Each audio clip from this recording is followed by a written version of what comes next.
ஹலோங்க, வணக்கம் and welcome to our channel kitchen நண்பர்கள். இன்றைக்கி நம்ம சேனலில் கொள்ளு சட்னி ரெசிபி தான் பார்க்க போகிறோம். வாங்க பார்க்கலாம். முதல்ல அடுப்பில் ஒரு பேன் வச்சிடலாம். வச்சுட்டு எடுத்து வச்சுருக்க கொள்ளுலேருந்து அந்த கல், தூசு இந்த மாதிரி விஷயங்கள்லாம் நீக்கிட்டு இது லைட்டாக வறுத்து எடுத்துக்கலாம். இப்போ எடுத்துருக்க கொள்ளு பார்த்திங்கன்னா ஒரு 50லேருந்து 70 கிராம் போல தான் இருக்கும். கொள்ளு நல்லா வறுபட ஆரம்பிச்சிருச்சு. ஸோ அது பார்த்திங்கன்னா பட்டு பட்டுன்னு வெடிக்கிற மாதிரி இருக்கும். அது ஒரு 2 நிமிஷம் அந்த மாதிரி வறுத்துட்டு நம்ம அடுப்பு ஆஃப் பண்ணிடலாம். நல்லா வறுபட்ட கொள்ள இன்னொரு பவுலுக்கு மாற்றிட்டு நம்ம அடுத்த ஸ்டெப் போயிடலாம். அதே பேனில் தேவையான அளவு நல்லெண்ணெய் சேர்த்துக்கலாம். அதில் ஒரு 1/2 ஸ்பூன் போல் கடலைப்பருப்பு சேர்த்துக்கலாம்.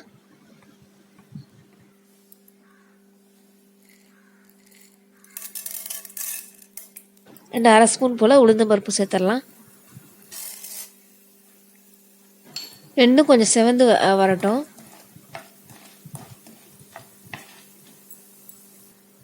அதுக்கடுத்து 2 வரமிளகாய் சேர்த்துக்கலாம். இதுக்கப்புறம் நான் கொஞ்சம் மிளகும் சேர்க்க போகிறேன். அதனால தான் 2 மிளகாய் மட்டும் எடுத்திருக்கேன். உங்களுக்கு நல்ல காரமாக வேணும்னா இன்னொரு மிளகாய் கூட சேர்த்துக்கலாம். ஸோ மிளகும் சீரகமாக சேர்த்து எடுத்து வச்சுருக்கேன். ரெண்டும் 1/2 ஸ்பூன் போல் எடுத்திருக்கேன். அதெல்லாம் வறுபட்டோன்னே 4 பல் போல் பூண்டு,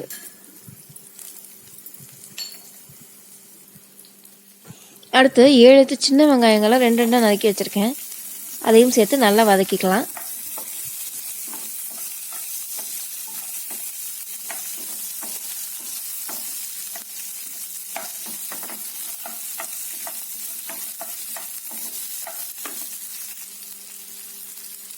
கொஞ்சமாக பெருங்காயத்தூள் சேர்த்துடலாம்.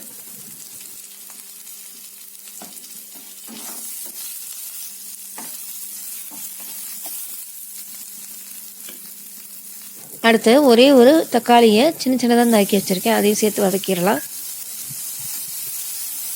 உங்களுக்கு தக்காளி வேண்டாம்னா இதுக்கு பதிலாக நீங்கள் கொஞ்சமாக ஒரு சின்ன எலுமிச்சை சைஸ் அளவில் புளி கூட சேர்த்து நீங்கள் வதக்கிக்கலாம். இந்த சட்னிக்கு தேவையான அளவு உப்பு நல்லா வதக்கி விட்டாச்சு. இது எல்லாத்தையும் சேர்த்து மிக்சியில் அரைச்சிடலாம். முதல்ல அந்த வறுத்து வச்ச கொள்ளை மட்டும் போட்டு அதை பவுடர் ஆகிற வரைக்கும் அரைச்சிக்கலாம்.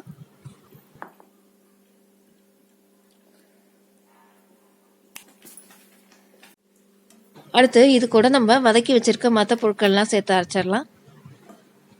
இதை ஒரு துவையல் மாதிரி தான் அரைக்கிறோம் இன்னைக்கு. ஸோ அதனால தண்ணி கம்மியாக விட்டு தான் அரைக்க போகிறோம். உங்களுக்கு இட்லி தோசைக்கு தொட்டுக்கிற மாதிரி வேணும்னா கொஞ்சம் நிறையா தண்ணி விட்டு நீங்கள் சட்னி மாதிரி அரைச்சிக்கோங்க. ஸோ நம்மளோட கொள்ளு சட்னி சூப்பராக ரெடி ஆயிடுச்சு. நல்ல காரசாரமான சட்னி ரெடியாக இருக்குது. இன்றைக்கி நாங்கள் இதை சிகப்பரிசி கஞ்சியோடு சேர்த்து சாப்பிட்டோம்.